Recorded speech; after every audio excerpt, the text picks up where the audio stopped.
MH370 ఈ number గానీ, ఈ పేరు ఇలా ఎక్కడైనా విన్నట్టున్నారా?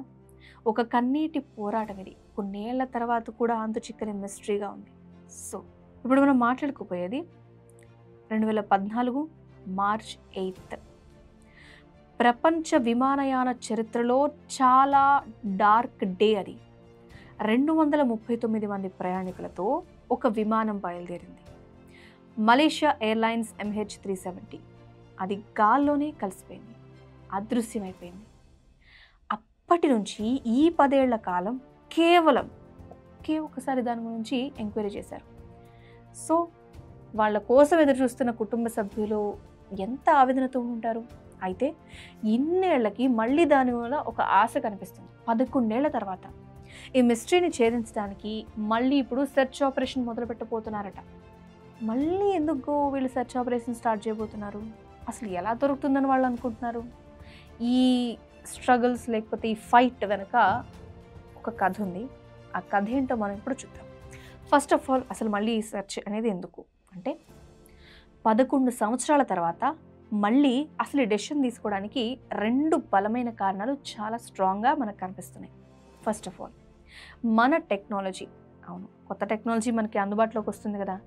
ఈ అదృశ్యమైన టైంలో ఉన్నదానికంటే కూడా ఇప్పుడు సముద్ర గర్భంలో లోతుగా వెతకాలి అంటే చిన్న చిన్న శిథిలాలు కూడా కనుగోవడానికి మన దగ్గర సోనార్ టెక్నాలజీ అని ఒక టెక్నాలజీ అందుబాటులోకి వచ్చింది. సో ఆ టెక్నాలజీ విషయంలో మనం అప్డేట్ అయ్యి ఇంతకు పూర్వం మనం వెతకలేని ప్రదేశాలను కూడా ఇప్పుడు మన దగ్గర ఉన్న కొత్త టూల్స్ ద్వారా స్కాన్ చేయొచ్చు అని ఎక్స్పర్ట్స్, సైంటిస్టులు దాని గురించి ఎవరైతే చేశారో వాళ్ళు నమ్ముతున్నారు.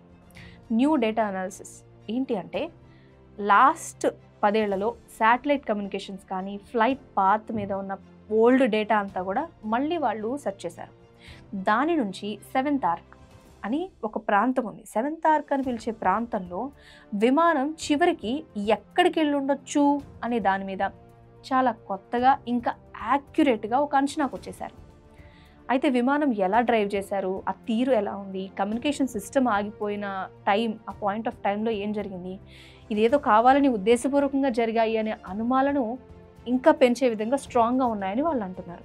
మరి ఈ చిన్న హోప్ లైట్లో అమెరికాకు చెందిన ఓషన్ ఇన్ఫినిటీ ఒక సంస్థ, ఇది మలేషియా ప్రభుత్వంతో నో ఫైండ్ నో ఫీ ఈ కాన్సెప్ట్లో మళ్ళీ ఈ ఎంక్వైరీ చేయడానికి వాళ్ళు యాక్సెప్ట్ చేశారు.